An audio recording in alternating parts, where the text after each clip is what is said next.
Hello students, once again I am in front of you with a further topic of chapter power sharing. As we talk about the last video, I have just given a brief idea that what is power sharing. In today's video, I will just explain you to understand power sharing. We will just study about two countries, right? And how their population or the society just divided on ethnic basis, and after completion of study of these two countries, it may be possible you have just a clear image of power sharing, right? And perhaps your book is also started with this topic, right? So we just studied two countries, Belgium and Sri Lanka, right? Belgium is an European country and Sri Lanka is an Asian country, right? Here it is started with ethnic composition of Belgium and Sri Lanka.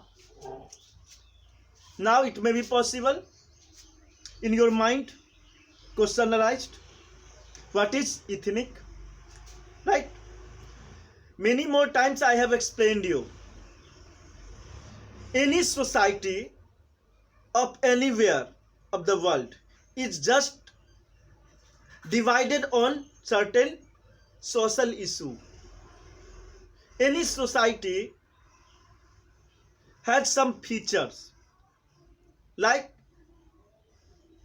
having a unique color, having unique culture, having unique traditions, having unique or the majority of any one caste, right?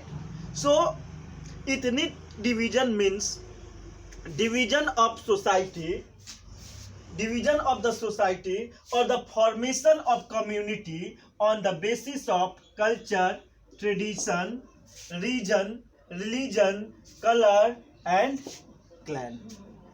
Whenever we will talk about any society, its feature of the formation is definitely based on anyone the issue which is just written here. किसी भी society की अगर हम बात करें तो उसके formation का कुछ ना कुछ फीचर जरूर होता है कि ये सोसाइटी किसका है. जैसे मान लो कोई रीजन है जहां पर हिंदू ज्यादा रह रहे हैं, मुस्लिम ज्यादा रह रहे हैं, क्रिश्चियन ज्यादा रह रहे हैं. It means what? It means कि उस सोसाइटी का फॉर्मेशन रिलीजन के बेसिस पर हुआ. रिलीजन उसका इथनिक बेसिस हो गया. ज्यादा गोरे लोग रह रहे हैं या काले लोग रह रहे हैं, ये कलर के आधार पर हो गया. ठीक है. क्लैन किस वंश के आधार पर है, ठीक है, किस कल्चर के आधार पर है. तो कहने का मतलब इथनिक डिवीजन का मतलब होता है formation of the society on the basis of culture, tradition, religion, region, colour and clan. तो किसी जैसे कि इंडिया में देखो, इंडिया की अगर हम बात करें इथनिक डिवीजन, तो इंडिया का इथनिक डिवीजन किस पे बेसिस पे हो सकता है कि हिंदू रहने वाले पॉपुलेशन कितने हैं, मुस्लिम रहने वाले कितने पॉपुलेशन है, क्रिश्चियन रिलीजन कितने के हैं, हिंदू के अंदर में ही ब्राह्मण रहने वाले कितने हैं, यादव कितने हैं. तो मतलब these are the different basis of the division of the society, formation of the society. So we will study here Sri Lanka and Belgium and we will see the population and the division on the population on the language. So language is also, right, language is also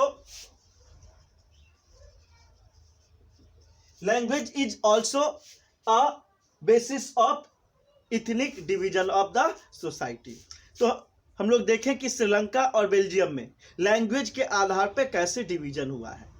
सबसे पहले हम Belgium को देखें. Belgium एक European country है. आपको French revolution और जब पढ़ा रहे थे या अभी जो हिस्ट्री का चैप्टर पढ़ा रहे थे तो उस टाइम हम लोग थोड़ा सा डिस्कस भी किए थे कि ये बेल्जियम जो कंट्री है एक छोटी सी कंट्री है जो जस्ट फ्रांस के ऊपर है। वर्ल्ड के मैप को जब आप देखोगे तो वर्ल्ड मैप में फ्रांस के जस्ट ऊपर में जो कंट्री है वही बेल्जियम है। और बेल्जियम के लगे हुए जो बाउंड्रीज कंट्रीज हैं वो कौन कौन से, Germany, Luxembourg, Netherland and France, means ये चारों उसके पड़ोसी नाइबर्स कंट्रीज हुए। ठीक है, तो बेल्जियम एक ऐसा कंट्री है जिसकी पॉपुलेशन 1 करोड़ है। और वो पॉपुलेशन इस आधार पे कि अगर इंडिया का हरियाणा स्टेट को ले तो इंडिया के हरियाणा के स्टेट के पॉपुलेशन से आधा पॉपुलेशन वाला एक कंट्री बेल्जियम, मतलब एक छोटा सा यूरोपियन कंट्री बेल्जियम है। अब बेल्जियम में हम लोग देखें कि वहाँ के पॉपुलेशन कैसे बटे हुए हैं, कौन कौन से लैंग्वेज बोलते हैं। तो पूरे बेल्जियम को आप दो पार्ट में बांट सकते हो। वैसे बेटा पता है कि मेरा मैप वर्क थोड़ा सा कमजोर है, मतलब कि मुझे ड्राइंग नहीं आती, फिर भी अगर मान लें ये पार्ट, जरूरी नहीं है कि ये मैप में इसे ही उसका शेप है। ठीक है, तो अगर इसको 2 पार्ट में हम बांटते हैं तो ये जो ऊपर वाला रीजन है ये फ्लेमिश रीजन कहलाता है। ठीक है, ये ऊपर वाला जो रीजन है ये फ्लेमिश रीजन होगा और ये नीचे वाला जो रीजन होगा वो वैलोनिया होगा। ठीक है, फ्लेमिश रीजन के ही सेंटर में यहाँ पे देखा जाए तो वहाँ का कैपिटल है, जिसका मतलब बेल्जियम का जो कैपिटल है वो कौन सा है, ब्रुसेल्स है। ठीक है, means Belgium is divided into 2 regions. First ऊपर वाला जो है वो नॉर्दर्न रीजन, ये क्या हो गया, नॉर्दर्न रीजन हो गया, और नीचे वाला हो गया साउदर्न रीजन। नॉर्दर्न रीजन ऊपर वाला और नीचे वाला साउदर्न रीजन। नॉर्दर्न रीजन में ही इसकी कैपिटल है जिसको कि ब्रुसेल्स कहते हैं। अब हम लोग देखें कि यहाँ के लैंग्वेज, यहाँ पर के सोसाइटी के लोग बेल्जियम में कौन से लैंग्वेज को बोलते हैं। तो बेल्जियम में सबसे ज़्यादा जो है डच, फ्रेंच और जर्मनी, 3 मोस्टली भाषा बोली जाती है। ठीक है, मेनली अगर देखा जाए तो बेल्जियम में 3 तरह के लैंग्वेज बोलने वाले लोग हैं। वहाँ पे एक हो गए फ्रेंच बोलने वाले, डच बोलने वाले और जर्मन बोलने वाले। जिस तरह से इंडिया में मेनली डिवीजन अगर देखा जाए पूरे इंडिया का तो 2 बेसिस पर है कि एक तरह से कितने % हिंदू हैं और कितने % मुस्लिम हैं, कितने क्रिश्चियंस हैं। मतलब ये लैंग्वेज के कास्ट के बेसिस पे हो गया, ये रिलीजन के बेसिस पे हुआ। यहाँ पर इंडिया में भी है कि इंडिया में भी जो डिवीजन जिस टाइम से बना था हुआ था तो ये कहा गया था कि मतलब लैंग्वेज के आधार पर बहुत सारे स्टेट्स का डिवीजन किया गया था। ठीक है, अर्लियर जो डिवीजन था वो क्या हुआ 1956 में, और देखा जाए तो उसमें बहुत बार ऐसा हुआ लैंग्वेज के बेसिस पे इंडिया को क्या किया गया है, डिवाइड किया गया है। तो लैंग्वेज के बेसिस पर ही कर्नाटका बना है। ठीक है, लैंग्वेज के बेसिस पर ही और भी बहुत सारे स्टेट बने हुए, महाराष्ट्र बना हुआ है। ठीक है, तो कहने का मतलब लैंग्वेज के आधार पे बहुत सारे स्टेट का इंडिया में जैसे डिवीजन हुआ तो वहीं पर लैंग्वेज के आधार पर भी यहाँ पर लोग हैं। तो यहाँ पर जो है सबसे टॉप वाले फ्लेमिश रीजन है और नीचे वाले बेल्जियम रीजन है। ये अब इसके बाद देखते हैं, अब इसको हम लोग ऐसे देखें कि पॉपुलेशन तो 1 करोड़ हो गया, हाफ पॉपुलेशन ऑफ हरियाणा। अब देखते हैं बेल्जियम को का नॉर्दर्न पार्ट हो गया फ्लेमिश रीजन।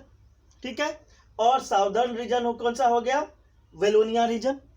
अब ये देखते हैं फ्लेमिश रीजन में 59% लोग डच बोलते हैं। इस रीजन में अगर देखा जाए तो 59% लोग डच बोलने वाले हैं। इसका मतलब क्या हुआ, जो बचा इसका 31% लोग इस फ्लेमिश रीजन में, इसका मतलब फ्रेंच बोलते हैं।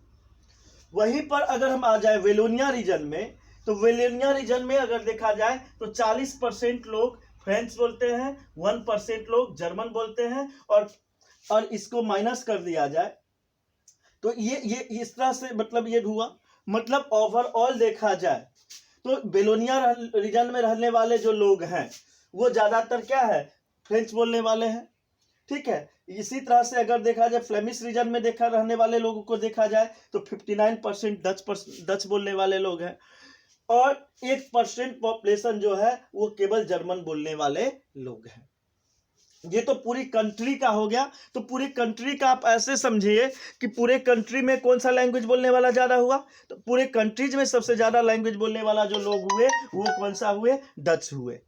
और इसका मतलब मेजोरिटी जो देखा जाए किसका हुआ, इसका मतलब मेजोरिटी जो हो गया वो मेजोरिटी जो है डच स्पीकिंग पीपल का पूरे बेल्जियम में हो गया।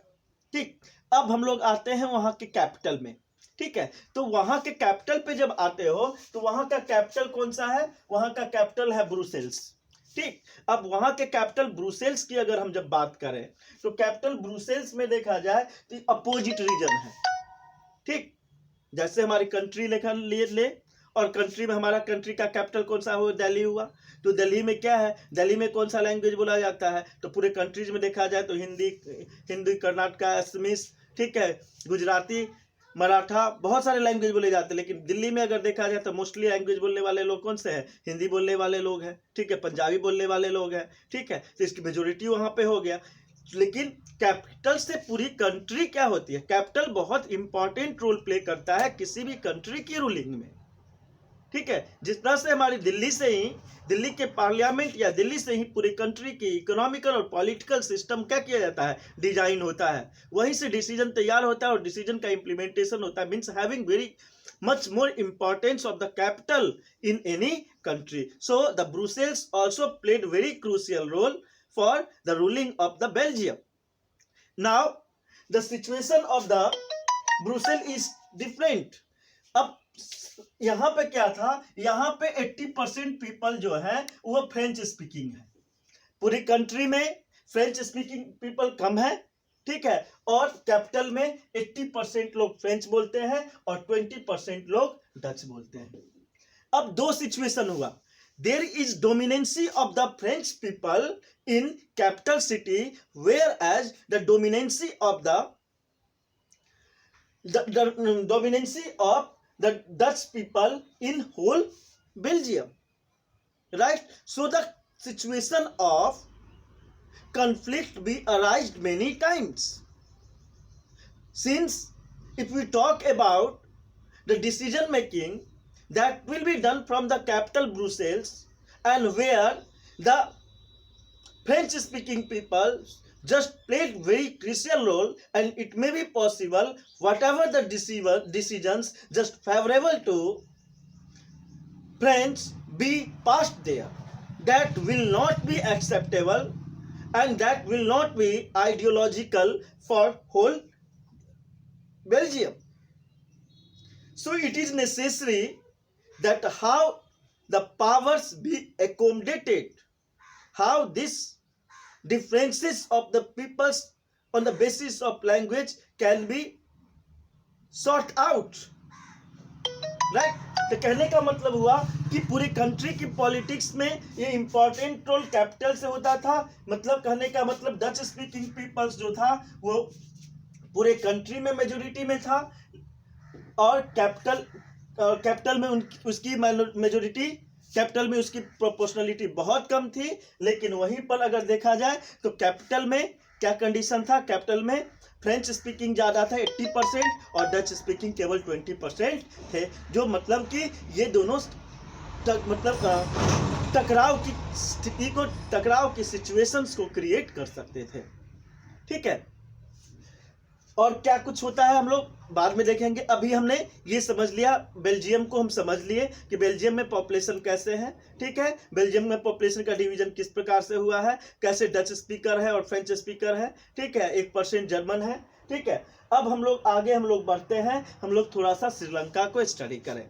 श्रीलंका को स्टडी करेंगे थोड़ा, तब जाकर के जब दोनों कंट्रीज को हम स्टडी कर लेंगे तब इस पर हम कंक्लूड कर पाएंगे। अब हम लोग चलते हैं श्रीलंका। तो श्रीलंका के बारे में पता है, इंडिया के पड़ोसी देश है। ठीक है, इंडिया मतलब साउथ में है, साउथ पार्ट में कह सकते हो। और इसका यहाँ पर अगर देखा जाए तो ये आइलैंड, एक छोटा सा आइलैंड है। ये क्या है, एक छोटा सा आइलैंड है और इंडिया के कंपेयर में बहुत ही छोटी कंट्री है। और यहाँ का भी पॉपुलेशन क्या है, हो सकता है हमारे बिहार के स्टेट के बराबर भी यहाँ की पॉपुलेशन ना हो, बिहार के बराबर भी इसका एरिया नहीं है, काफ़ी छोटी स्टेट है ये। अब यहाँ पर चलते हैं, यहाँ का इथनिक डिवीजन देखें तो यहाँ पर इथनिक डिवीजन पर ये भी स्टेट कंट्री बटा हुआ है। ठीक है। जैसे हमारे यहाँ डिफरेंसेस और इशूज जो है बार बार हिंदू और मुस्लिम कास्ट के बेसिस पे उठते हैं, सॉरी रिलीजन के बेसिस पे उठता है, उसी तरह से श्रीलंका में भी किस बेसिस पे उठता है, तो श्रीलंका में उठता है वहाँ पर लैंग्वेज के बेसिस पे। तो श्रीलंका को अगर हम देखें तो श्रीलंका, ये देखिए ये मैप बना हुआ है आपको, ये आइलैंड, ये छोटा सा श्रीलंका का आइलैंड है, राइट। तो अब श्रीलंका में देखा जाए तो 2 लैंग्वेज बोलने वाले मोस्टली पीपल हैं, ठीक है। मोस्टली 2 लैंग्वेज वहां पर बोलने वाले पीपल हैं। एक जो है वो सिन्ला स्पीकर्स है। सिन्ला जो है, सिन्ला वहाँ का एक लैंग्वेज है जो मोस्टली वहाँ के लोग उसको बोलते हैं, और लगभग श्रीलंका के 74% पीपल जो है वो सिन्ला लैंग्वेज को बोलते हैं। और दूसरा जो है वो है तमिल। 2 तरह के लोग, 2 लैंग्वेज बोल वाले लोग हैं, सिन्लाज और तमिल। सिन्हालिस भी बोलते हैं इसको।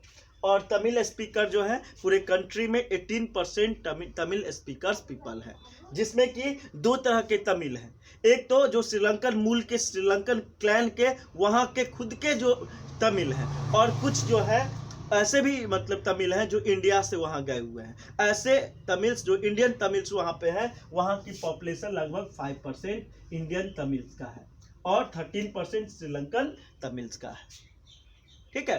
तो अब ये कहोगे ये 5% इंडियन तमिल्स वहाँ कैसे पहुँच गए? इंडिया में रहने की जगह कमी हो गई थी क्या?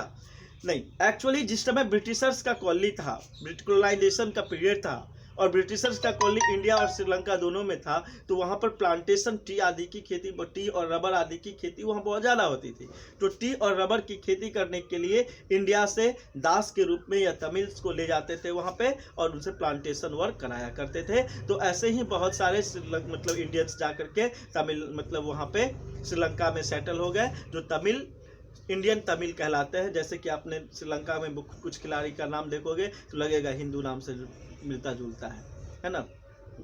तो इसका रीजन है कि इसका मतलब उसके पेरेंट्स या फोर फादर्स जो थे, उसके पूर्वज जो थे, वो किसी टाइम में श्रीलंका में जा करके बस गए थे, और अब वहीं पर वो सेटल हो गए और लौट करके नहीं आए। राजीव गांधी के टाइम में एक बार बहुत बड़ी हुई, तमिल का बहुत बड़ा इशू वहाँ पे है, आप लोग पढ़ोगे और डिटेल्स में आगे बताएंगे तो समझेंगे। बहुत सारे यहाँ पे लाने का प्रयास भी किया गया था, सेटल करने की कोशिश की गई थी, देखेंगे हम लोग आगे।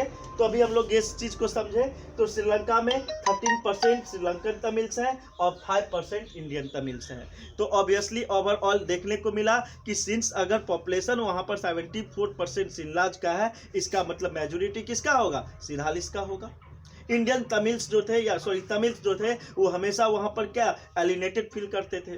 जब इलेक्शन होती है वहाँ पे, तो ऑब्वियसली बार बार गवर्नमेंट किसकी बनती है? जिसकी मेजोरिटी की है। डेमोक्रेटिकल गवर्नमेंट का मतलब ये नहीं है कि डेमोक्रेटिकल गवर्नमेंट में जो आ जाएगा वो सही वर्क होगा। तो डेमोक्रेटिकल गवर्नमेंट में मेजोरिटी अगर सिन्हालिस की थी, तो सिन्हालिस लैंग्वेज के लोग ही वहाँ पर गवर्नमेंट में आते थे, और ऑब्वियसली जिस कम्युनिटी के लोग आएंगे तो ज़्यादा वर्क हुआ अपने कम्युनिटी के डेवलपमेंट के लिए करेंगे। तो ऐसा ही कुछ श्रीलंका में हुआ, जिसका रिजल्ट हुआ कि तमिल जो थे वहाँ के एलिनेटेड फील करने लगे, और there was the situation of the conflict, and resultly there was the civil war just happened in Sri Lanka, right? So dear students, हमने इस चैप्टर में, इस टॉपिक में आज ये पढ़ा।